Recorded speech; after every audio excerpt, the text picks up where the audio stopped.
서울시장 선거 중 발생한 투표용 사태와 관련해 법원이 사태가 발생한 투표소에 투표지 보관 상자 등에 대한 증거 보존을 명령했습니다. 앞으로 해당 증거들을 바탕으로 서울시장 선거의 무효 여부가 판단될 예정인데요. 첫 소식 이재욱 기자가 보도합니다. 서울 동부지법이 투표지 부족 사태와 관련해 서울시장 선거에 나섰던 개혁신당 김정철 후보의 증거보전 신청을 일부 인용했습니다. 투표지 부족 사태가 일어났던 서울 송파구 잠실 7동 제2투표소의 투표지 보관 상자와 당시 선관위 직원 간 메신저 대화 내용 등을 보존하라는 겁니다.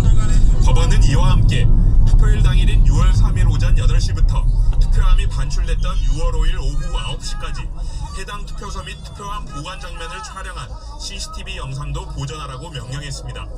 투표지 부족 사태가 일어났던 당시 상황을 면밀히 들여다보겠다는 건데 담당 판사는 내일 오후 3시 잠실 7동의 해당 투표소 현장을 찾을 예정입니다. 보존 신청에 대한 결정이 빠르게 나온 데 대해 법원은 선거의 효력을 다투는 선거 소청은 선거일로부터 14일 안에 제기되어야 하는 점 등을 고려했다고 설명했습니다.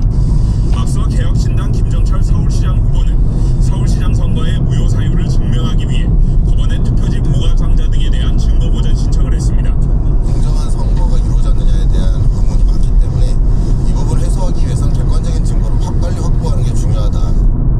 이런 가운데 한 서울시 유권자는 중앙선거관리위원회에 서울시장 선거가 유효한지 판단해달라며 선거 소청을 제기했습니다. 중앙선관위는 소청 접수일로부터 60일 안에 선거 무효 여부를 판단해야 하는데 법원이 보존 명령을 내린 대상들은 선관위의 판단 증거로 사용될 전망입니다. 선거 소청 결과에 소청인이나 당선인이 불복할 경우 최종적으로 대법원에서 재선거 여부가 결정됩니다. MBC 뉴스 이재욱입니다. 선관위의 부실한 선거 관리를 수사할 검경합동수사본부도 윤곽을 드러냈습니다. 선거사무 담당 공무원과 투표용지 인쇄업체 관계자들에 대한 조사도 속속 진행되고 있는데요. 이어서 김건휘 기자의 보도입니다. 투표용지 부족 사태 진상규명을 위한 검경합동수사본부는 총 27명 규모로 구성될 예정입니다. 검찰에서 12명, 경찰에서 15명이 합류하고 본부장은 김태훈 서울중앙지검 3차장이 맡습니다. 사무실도 서울중앙지검에 차려집니다. 본격적인 출범은 이르면 이번 주, 늦으면 다음 주 초에 이루어질 것으로 예상됩니다. 출범 전에도 검찰과 경찰의 전담 수사팀은 관련 수사를 이어갈 방침입니다. 현재 사건을 맡고 있는 서울경찰청 광역범죄수사대는 어제부터 노태학 전 선관위원장 등을 직무유기 등의 혐의로 고발한 시민단체 관계자를 시작으로 선거사무 공무원과 투표용지 인쇄업체 관계자까지 연달아 불러 조사했습니다. 오늘은 투표용지 부족 사태가 발생한 서울 지역 투표소를 관할하는 선거관리위원회 직원들에게도 출석을 통보했습니다. 서울에서 투표용지 부족 사태가 벌어진 건 송파구, 성북구, 강남구, 광진구 등 총 8곳입니다. 수사팀은 투표용지가 부족하다는 사실을 인지한 후 이들이 중앙선관위 및 서울시 선관위 등과 어떻게 소통했는지 등을 추궁할 예정입니다. 합수본이 출범하면 수사 내용을 이어받아 선관위가 유권자 수의 110%에 해당하는 투표용지 예산을 확보하고도 왜 실제 인쇄 물량은 50% 수준으로 낮췄는지, 단순히 수요 예측에 실패한 건지 아니면 고의적으로 업무를 태만하게 한 것인지를 집중적으로 수사할 것으로 보입니다. MBC 뉴스 김건희입니다. 투표용지 부족 사태 관련 집계는 속속 갱신되고 있습니다. 투표용지가 부족했던 것으로 확인된 투표소는 91곳까지 늘었고 부족했던 투표용지 집계 결과도 전국적으로 7천여 장까지 늘어났습니다. 김현지 기자가 보도합니다. 중앙선거관리위원회가 6.3 지방선거 당일 부족했던 투표용지의 숫자를 다시 공개했습니다. 국민의힘 김상훈 의원이 선관위로부터 받은 자료에 따르면 실제 부족했던 투표소는 전국 91곳, 투표용지는 7,194장이었습니다. 당초 선관위는 투표소 50곳에서 4,700여 장이 부족했다고 밝혔는데 하루 만에 41곳, 2,500장 정도 늘어난 겁니다. 투표용지 부족으로 투표가 잠시라도 중단됐던 투표소도 기존에 알려진 22곳에서 26곳으로 늘어났습니다. 짧게는 4분간 중단된 곳도 있었지만 송파의 한 투표소에선 6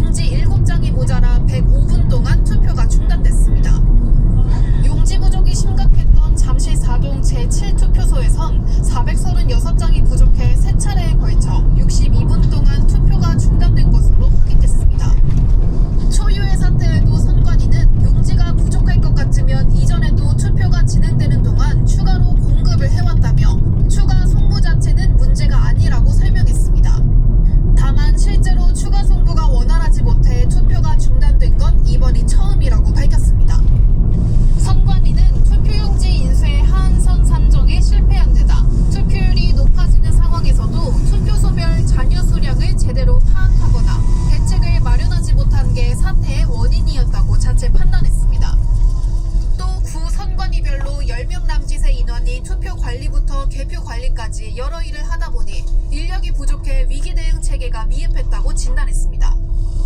선관위는 진상규명위원회를 통해 사실관계를 확인하고 재발 방지 대책도 마련하겠다고 밝혔지만 이미 떨어진 신뢰를 회복하긴 어려워 보입니다. MBC 뉴스 김현지입니다. 헌법상 독립기구인 선관위가 어쩌다 이 지경까지 왔을까요? 부모 찬스를 통한 채용이 드러나며 비난을 받았던 선관위가 견제나 감시를 받지 않는 가운데 민주주의의 걸림돌로까지 전락했다는 평가가 나옵니다. 이문현 기자가 보도합니다. 시작은 중앙선관위 고위직 자녀들의 채용비리 의혹이었습니다. 윗대가리에서 부정채용, 특혜 채용을 하고 아빠 찬스 아닙니까? 예? 아빠 찬스. 아닙니다. 아빠 찬스를 부정했지만 논란이 확산되자 박찬진 사무총장은 곧장 사퇴, 노태하 선관위원장은 긴급 기자회견을 열어 국민권익위원회와 함께 채용비리를 조사하겠다고 발표했습니다. 외부기관과 전수 조사를 실시하겠습니다. 권익위 조사를 핑계로 감사원의 감사를 피하기 위한 사실상의 공수인데 감사 결과를 보면 선관위가 왜 감사원을 피하려 했는지 이유를 짐작할 수 있습니다. 직원 자녀 비공개 채용과 면접 점수 위조, 그리고 면접관 절반을 아빠 동료로 채우는 등 10년간 878건의 규정 위반이 적발된 겁니다. 특히 믿을만한 친인척을 채용하는 전통이 있다는 당시 선관위 직원의 궤변은 선관위 직원들의 준법 의식과 도덕성이 얼마나 타락했는지를 여실히 드러냈습니다. 그럼에도 불구하고 선관위는 더 성역화됐습니다. 선관위가 감사원 감사 대상이 아니라는 헌법재판소 결정 때문입니다. 누구로부터도 견제와 감시를 받지 않는 기관 선관위는 지난해 자체 정화에 나서겠다며 대국민 신뢰회복위원회도 구성했습니다. 공정한 채용, 엄정한 투표 관리를 약속했지만 불과 반년 만에 투표용지 부족 사태를 일으켰습니다. 국정감사와 특검, 그리고 선관위 감사를 허용하는 법 개정까지 국회에서 논의되면서 선관위도 더 이상 성역으로 남을 수 없게 됐습니다. MBC 뉴스 이문현입니다. 사전투표 1, 2위 후보들이 각각 다른 지역에서 같은 득표수를 기록한 사례를 두고 낙선 후보들 중심으로 문제를 제기하고 있습니다. 선관위는 논란을 정면 반박했는데 1, 2위 후보들의 득표수가 동일한 지역들이 우연히 존재했을 뿐 그 지역들 안에서도 3, 4위 후보 등의 득표수나 무효표 숫자는 모두 다르다는 건데요. 주지은 기자입니다. 이번 전남 광주 통합특별시장 선거의 사전투표 개표 결과입니다. 전남 보성군 노동면과 신안군 팔근면에서 더불어민주당 민형배 후보는 356표, 국민의힘 이정현 후보는 42표를 똑같이 얻었습니다. 그런데 광주, 샌드위치, 여수, 장성군, 한평군 모두 탱글루어? 10개 지역에서 스크램블드, 이런 똑같은 득표수가 나온 것으로 확인됐습니다. 앤 치즈, 크게 반발하고 나섰습니다. 카페라떼 핫 스몰. 그러한 수치가 일치하게 나왔다는 것은 많은 사람들한테 의구심을 주고 있기 때문에 앞서 인천에서도 인천 연수구 송도 1동과 송도 2동에서 민주당 박찬대 인천시장 후보는 3,030표, 국민의힘 유정복 후보는 1,440표를 얻은 것으로 집계됐습니다. 한국적으로 극히 나올 수 없는 결과로서 수많은 시민들과 언론은 강력하게 의문을 제기하고 있습니다. 논란이 확산되자 선관위는 보도자료를 통해 우연이라며 의혹을 일축했습니다. 두 후보만 표가 같을 뿐 다른 후보표와 무효 기권표는 전부 달라 결국 표 차이가 난다는 겁니다. 실제 확인 결과 두 후보 표수가 같았던 12곳 투표소 모두 표 차이가 발생했습니다. 하지만 투표지 부족에 선거인 명부 누락 사태까지 겹치면서 유권자 불안이 더 커지고 있는 상황인 만큼 선관위가 개표 과정과 사전 선거 자료를 좀 더 투명하게 공개해 유권자 혼란을 조기에 해소해야 한다는 지적이 커지고 있습니다. MBC 뉴스 주지은입니다. 인쇄 중인 프린터가 잠깐 멈췄다는 이유로 선관위가 청주의 한 투표소에 선거인 명부 일부를 빠뜨리고 갔다는 소식 어제 전해드렸는데요. 그런데 판교의 한 투표소에서도 선관위가 명부 한 장을 빼먹고 갔던 사실이 확인됐습니다. 역시 검토 과정에서 이러한 문제가 걸러지지 않았는데요. 문다영 기자의 단독 보도입니다. 6.3 지방선거 당일 오전 경기 성남시 분당구의 한 투표소를 찾은 유권자는 황당한 일을 겪었습니다. 투표 전 서명해야 하는 선거인 명부에서 자신의 유권자의 이름을 찾을 수 없었습니다. 해당 유권자의 이름이 적혀 있어야 할 종이 한 장이 통째로 선거인 명부에서 빠졌던 겁니다. 명부 한 장에는 유권자 10명의 이름이 담겨 있습니다. 해당 유권자의 항의를 받은 현장 직원들은 곧바로 선관위에 문제를 보고했고 빠진 명부를 다시 인쇄하기 위해 인근 주민센터로 갔습니다. 20여 분이 지나 명단이 투표소에 도착했습니다. 해당 유권자는 오후 5시 반쯤 다시 투표소를 찾은 뒤에야 투표를 할 수 있었습니다. 선관위의 부실 행정에 유권자가 피해를 본 사례가 또 확인된 겁니다. 선관위 측은 누락 이유를 정확히 알기 어렵다며 명부가 여러 장이다 보니 명부를 인쇄하는 과정에서 한 장이 빠진 것 같다고 했습니다. 인쇄를 맡은 주민센터 측도 문제가 없는지 확인하기 위해 사전에 2번을 뽑은 뒤 파쇄했고 투표장 가기 전에 또 점검을 했는데도 누락이 있었다고 잘못을 인정했습니다. 충북 청주의 한 투표소에서도 선거인 명부 누락이 있었는데 수도권에서도 비슷한 일이 있었던 겁니다.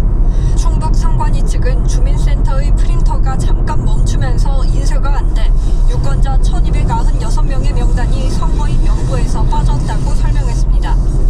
명단에서 빠진 유권자 중 몇 명이 투표를 못했는지는 아직 정확히 파악이 안 되는 상황입니다. MBC 뉴스 분달입니다. 대표소 봉쇄 시위는 오늘로 닷새째입니다. 주말에 비해 참가자 수가 줄고 분위기가 변하면서 부정선거 주장이 노골적으로 등장했는데요. 성조기가 곳곳에서 나부꼈고 심지어 윤어게인 문구도 나부꼈습니다. 먼저 신강 기자입니다. 시위대 숫자는 꾸준히 줄었습니다. 지난 주말 4만 명이 육박했지만 오늘은 오후 7시 현재 8천 명입니다. 재선거만 외치던 구호 역시 지난 주말과 달라졌습니다.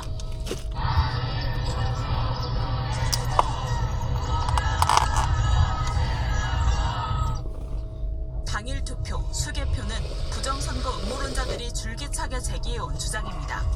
스탑 더 스틸 같은 대표적인 부정선거론 문구도 전면에 등장했습니다. 공원 안에 있는 조각 작품입니다. 이곳에까지 이렇게 부정선거를 주장하는 종이들이 붙어 있습니다. 태극기만 들자던 지난 주말과 달리 성조기를 든 시위 참가자도 곳곳에서 눈에 띄었습니다.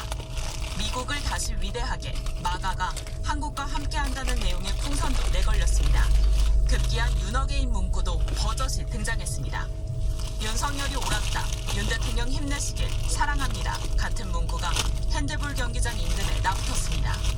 지난 주말 참정권 침해에 분노하며 선관위 해체를 요구하던 시민들이 떠난 자리를 윤어게인 같은 극우 세력이 차지한 겁니다. 이런 변화는 어제를 기점으로 노골화되고 있습니다. 5.18 민주화운동을 왜곡하는 발언도 나왔습니다. 김대중과 북한이 저지른 내란이라고 확정 판결이 났어요. 이들 시위대가 핸드볼 경기장에 입주해 있는 체육단체 관계자들의 출입도 가로막으면서 단체의 업무도 사실상 마비된 상태입니다. 체육단체들은 오늘 오후 6시 봉쇄된 사무실에 들어가 집기 등을 가지고 나오겠다는 의사를 시위대에 전달했지만 결국 들어가지 못했습니다. MBC 뉴스 신간입니다. 집회 현장에서는 경비 근무 중인 경찰관들이 폭언과 폭행 피해를 당하는 일까지 발생했습니다. 한국 경찰에 숨어든 중국 공안을 찾아내겠다면서 온라인에서도 조롱을 이어가고 있는데요. 보도에 이민석 기자입니다. 지난 토요일 새벽 개표소 봉쇄 시위 현장. 태극기를 든 남성 여러 명이 경찰관 한 명을 따라가며 이름과 소속을 대라고 윽박지릅니다. 대놓고 놀려대다 멀쩡한 경찰관을 중국 공안이라고 우겨댑니다.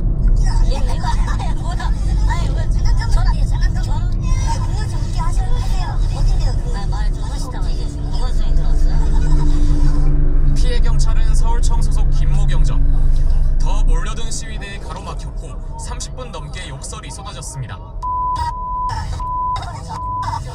시위대는 이 영상을 자신들의 SNS에 올렸습니다. 한국 경찰에 중국 공안이 잠입한 근거라며 퍼날랐고 알바비 받으러 나왔다, 태무산 같은 조롱 댓글이 달렸습니다. 부정선거 음모론자들이 퍼뜨려온 중국 혐오가 막무가내 중국몰이로 반복되고 있는 겁니다. 대한민국 경찰이 맞아요? 말투가 왜 그래요? 폭행 피해도 발생합니다.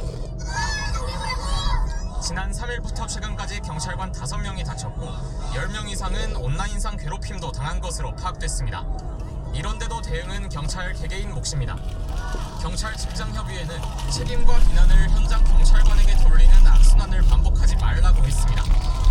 가족이 법적 대응에 나선 경우도 있지만 힘에 부칩니다. 대응을 하면 폭력경찰, 대응 안 하면 역시 중국인들이라 대응 안 한다. 이 이상한 논리 구조에서 우리 경찰들은 어떻게 빠져나올 수 있는지 너무 답답해요. 경찰청은 오늘에야 허위사실 유포 등으로 피해를 겪은 경찰관에 대해 경찰청 차원의 대응책을 찾겠다고 밝혔습니다. MBC 뉴스 임인석입니다. 어제 여자 핸드볼 유소년팀 선수들이 훈련용품을 꺼내오다 시위대에 둘러싸여 강제로 소지품 검사를 당했다는 소식 전해드렸는데요. 하다하다 이제는 핸드볼 선수로 위장해 투표함을 옮기려 했다는 터무니없는 음모론까지 제기됐습니다. 이승지 기자입니다. 여자 핸드볼 선수 유소년팀 선수 6명이 봉쇄된 경기장에 들어가 훈련용품을 챙겨 나옵니다. 대기 중이던 시위대는 선수들을 에워쌌습니다. 투표지를 숨기고 있는지 확인하겠다며 소지품 전부를 샅샅이 뒤졌습니다.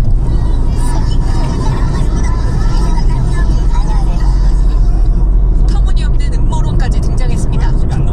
내란 가담 혐의로 재판을 받는 와중에 보궐선거에 나갔다 낙선한 김현태 전 707 특수임무단장. 유튜브 방송에 나와 의혹을 제기합니다. 갑자기 선수들이 침을 차단해야 된다면서 들어간 거예요. 근데 주변 증언에 의하면 들어간 사람보다 작은 인원수가 나왔다는 거예요. 구체적 증거를 밝히지 않은 채 마구잡이식 음모론을 퍼뜨립니다. 투표함을 옮기기 위한 목적으로 위장해서 들어간 거죠. 선수인 척 들어갔고 일부 인원들은 진짜 선수일 수 있겠지만 나왔고요. 일부는 남아있다는 거죠. 투표지가 부정선거 증거라며 이를 찾겠다면서 시위대가 자경단처럼 굴고 있습니다. 경기장에서 나오는 사람에게 몰려들어 소지품을 보여달라며 위협합니다. 확인을 하고 가야죠.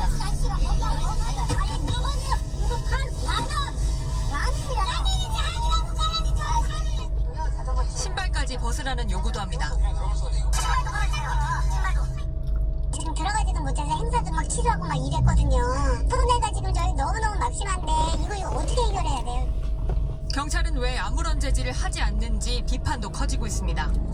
경찰은 법적 권한 없이 소지품을 수색하는 일이 발생하고 있다며 명백한 불법 행위에 대해서는 엄정 조치하겠다고 밝혔습니다. MBC 뉴스 이승지입니다. 이런 가운데 국민의힘 장동혁 대표는 사전투표를 폐지하자는 주장을 내놓으며 부정선거론을 키워가고 있습니다. 당 안팎에서는 황교안 전 총리와 일체화됐다, 윤어게인 정당이 됐냐는 거센 비판이 이어졌습니다. 공태현 기자가 보도합니다. 연일 전면 재선거를 주장하고 있는 장동혁 국민의힘 대표. 재선거를 위한 특별법을 당내에서 신속하게 논의하겠다면서 사전투표 폐지도 요구했습니다. 참정권 박탈 사태 역시 사전투표가 그 원인 가운데 하나입니다. 재선거부터 사전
오늘 서울공항에 나와 배웅했습니다.